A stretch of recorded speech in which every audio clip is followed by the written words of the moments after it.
denial. What? Not even chicken? Well, what about fish? I mean, fish is good for you, right? No, you just think it is because it tastes so bad. Then they become angry and aggressive. Those boots, they're made of leather. But eventually, they accept it. And they even become quite sensitive. So I had the most delicious hamburger yesterday, and oh my God, Debbie, I am so sorry. Like I might be related to it or something. And I am so sick and tired of hearing that question. Where do you get your protein? You should have seen the guy who asked me this today. He made Chastity Bono, sorry, Chaz,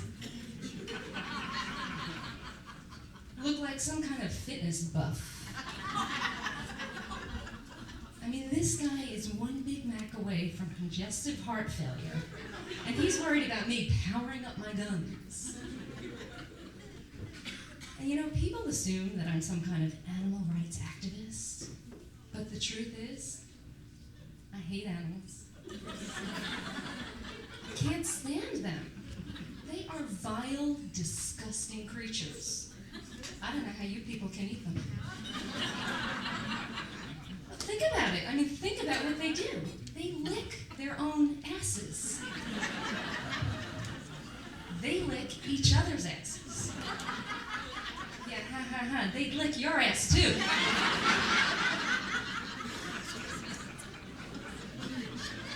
Think of that next time you order a tongue sandwich.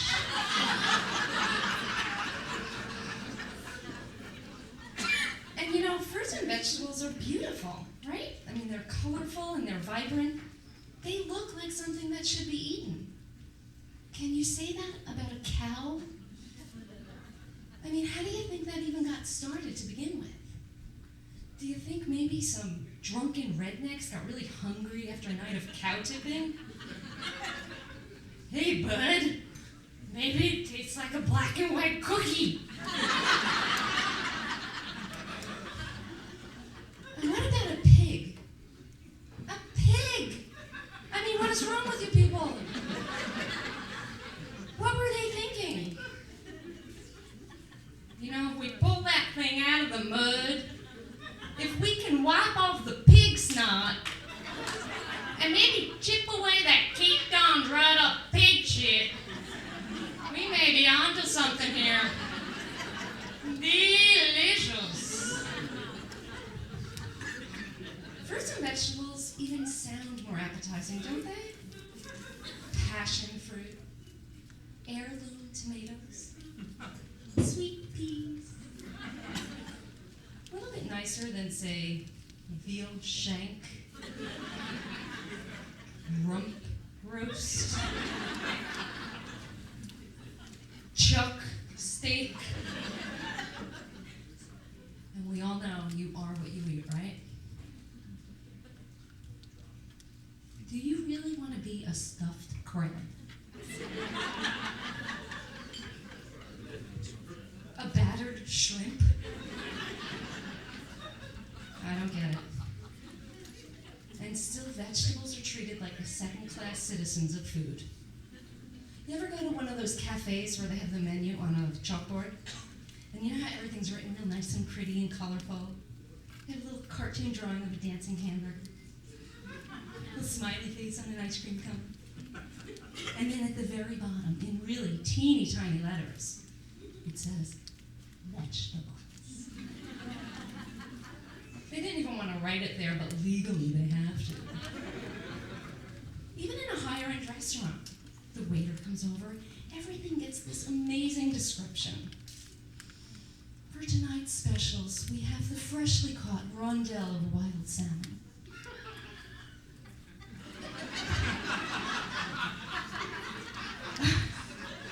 Or you can try our delicious, tender, marinated Kobe beef steak. Yeah, and it comes with vegetables.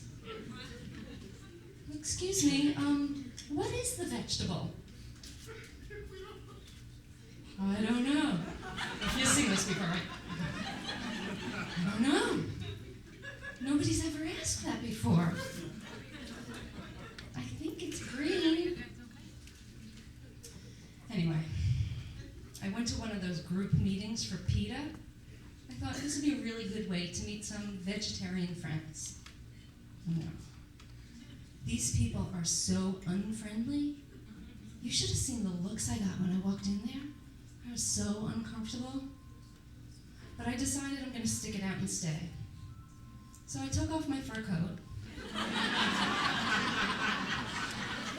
And I pulled up a chair. And actually, the people at my table were talking. It just so happens they were talking about my favorite vegan restaurant. So I'm like, this is a perfect opportunity for me to bond with these people. So I chime right in. I know that place. I love it there. That's like 5 minutes from where I go hunting. Hey guys, where are you going? That's no way to treat the new girl. But then I see one of them coming back, walking over to me. And she comes up to me and says, "Excuse me. We don't believe in shooting animals for food." Well, neither do I. I mean, for fun, sure. But for food, ew. So she points to the sign. Don't you realize what we stand for? Yeah, PETA. People for the Ethical Treatment of Animals. Wait a minute, what? Are you kidding me?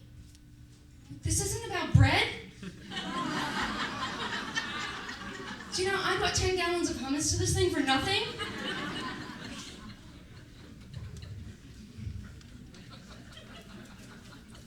So I work at a recording studio when I'm not shooting animals for no reason. And it's really cool. We get to meet a lot of celebrities. And James Earl Jones is one of our regulars. So he comes in one day and he orders a chicken sandwich for lunch. Well, he has an allergic reaction to the chicken. He can't breathe. So I run to Dwayne Reed to get him one of those breathing pumps. They're all out. So I run to another Dwayne Reed. You know how they're everywhere? They're all out. Third Dwayne Reed, no pump. Now I'm panicking. I mean, it's really laid back where I work, but my boss gets so bent out of shape when celebrities drop dead. So I don't know what to do. I thought, you know what? Let me call information and just find out what the nearest pharmacy is. Welcome to Verizon Wireless. James?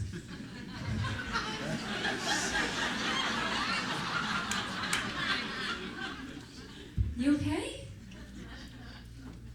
You know, James, this would never have happened if you were a vegan.